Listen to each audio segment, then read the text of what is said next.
Brought to you by NBC bearing, भारताची पहिली bearing उत्पादक।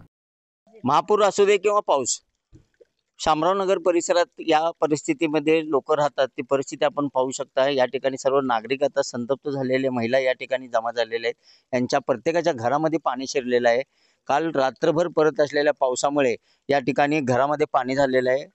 पाण्याचा निचरा करावा यासाठी या शामरावनगर परिसरात राहणाऱ्या लोकांनी महापालिकेवर अनेक वेळा मोर्चा काढला, आंदोलनं केली, मात्र महापालिकेने याकडे लक्ष दिलं नाही। त्यामुळे परिणामी आपण पाहू शकता, या लोकांना प्रत्येक वेळेला घरात पाणी गेल्यानंतर असं रस्त्यावरती येऊन उभं राहावं लागतं। मला सांगा, काय भावना आहे तुमच्या घरात पाणी शिरले? सर, घरात पाणी शिरल्यावर काही काम सुचत नाही, काय नाही आम्ही करणार काय? त्या पाण्यातच बसायला लागते। पाण्यात बसून तरी आम्ही किती वेळ राहणार सांगा तुम्ही? काय काय नाही, काय होतंय, घरात वयस्कर लोक आहेत, त्यामुळे ते आजारी आहेत आधीच, त्यात आणि या पाण्यामुळे जास्तच आजार पण वाढणार आहे। 30 वर्ष झालं आम्ही इथं राहतोय। 30 वर्षात हा विकास काहीही झालेला नाहीये, फक्त रस्ते झालेले आहेत उंच, त्यामुळे सगळ्यांच्या घरात पाणी पूर्ण शिरायला लागलेलं आहे। ह्याच्यापेक्षा दुसरं काहीही झालेलं नाहीये काम, कोणच नाही। आणि किती आम्ही सगळ्यांच्याकडे, सगळ्या नगरसेवकांना दरवर्षी सांगतोय सगळं, तरी पण आहे ही स्थिती, दरवर्षी ही स्थिती राहते।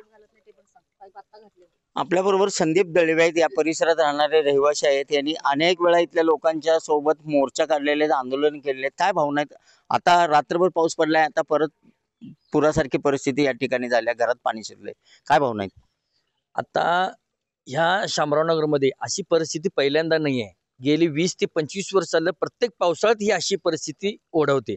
कित्येक वेळा मोर्चे काढले, आंदोलन केले, निवेदन दिले, या राजकीय लोकांना पण जाऊन भेटलो, पण कोणीही याकडे लक्ष देत नाहीत। आता या नागरिकांची एकच मागणी आहे की ही आयुक्त आता जरा सक्षम दिसतात, पण या आयुक्तांनी यावं आणि या प्रत्येक घरात येऊन पाहणी करावी व या भागासाठी काय उपाययोजना केली जाते ती एकदाच करावी, अशी नागरिकांची मागणी आहे फक्त।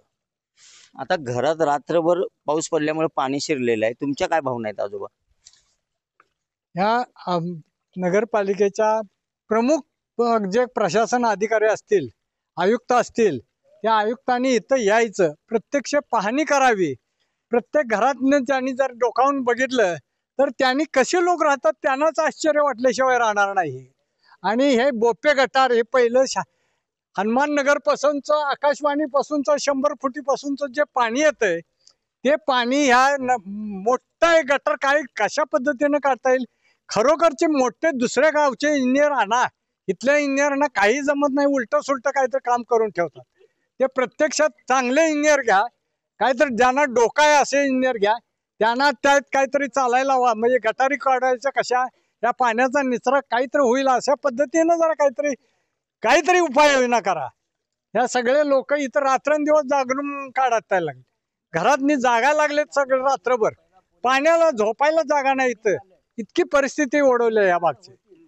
या ठिकाणी तुम्ही रात्रभर जागा आहात, घरात पाणी शिरले, काय भावना आहेत तुमच्या? आता रात्रीपासून पाऊस पडत आहे, आणखीन 4 दिवसही पाऊस पडणार आहे। एकाच पावसाचा, नुसत्या रात्रीच्या पावसाचं पाणी आलेलं आहे। आमच्या अक्षरशः घरामध्ये बाहेर पाणी आलेलं आहे, पूर्ण बाग भरलेली आहे, आतमध्ये पाणी आलंय, अर्धा फूट राहिलंय फक्त घरामध्ये पाणी यायचं। आणि या गटरीचं पाणी आहे, सगळीकडचं पाणी, अक्षरशः डीमार्ट पासूनचं पाणी इकडे आलेलं आहे। भोपे गटरीला उतार नाहीये, भोपे गटरीमध्ये अगोदरची माती, खडक पडलेले ते कोणीही काढत नाहीत, कचरा गटरीमध्ये असतो पडलेला, तो सुद्धा काढायला येत नाही। त्या गटरी भरून हे सगळं पाणी आमच्या इथं घरामध्ये आलेलं आहे। कसं राहायचं आम्ही? आजार उद्भवतात, वयस्क लोक घरामध्ये आहेत, हे सगळं कोणी बघणार आहे? कधी जाग येणार आहे ह्या सरकारला? किती वेळा सांगितलं आम्ही, तर कोणी पाहायला येत नाही, काही येत नाही। काय महापालिकेकडे, आयुक्तांच्याकडे काय मागणी आहे? काय गटर केलेले आहेत तुम्ही, रस्ते उंच केलेले आहेत, गटरला कुठल्याही उतार नाहीये।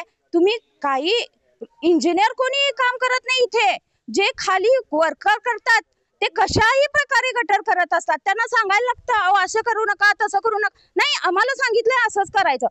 गटर करताना कोणीही इंजिनियर इथे नव्हता, दोन्ही आमच्या रस्त्याच्या गटर झाल्यात, कोणीही इंजिनियर नव्हता। ते सेंटरिंगवाले असतात, करतात, ते कामगार सांगतात ते करतात, गटरीला उतार नाही, काही नाही, तेच पाणी आमच्या घरात येणार। आता बाथरूमच्या साईडच्या पाईप आहेत, त्या पाईप मधनं आमच्या घरामध्ये पाणी येणार आहे, अक्षरशः 2 इंच राहिलेलं आहे। नक्कीच आपण पाहू शकता, या शामराव नगर परिसरात राहणाऱ्या नागरिकांच्या समस्या अतिशय बिकट आहेत। गेले 25 वर्ष झालं या सर्व समस्यांना हे नागरिक तोंड देत आहेत. महापालिका प्रशासनानं त्वरित लक्ष द्यावं, या पाण्याचा निचरा करावा आणि आमची कायमची सुटका करावी अशी मागणी इथल्या संतप्त महिलांनी नागरिक करत आहेत. कॅमेरामन सुजित सोबत मी Shankar Devkule, TV9 Marathi, Sangli. Brought to you by NBC bearing, भारताची पहिली बेअरिंग उत्पादक.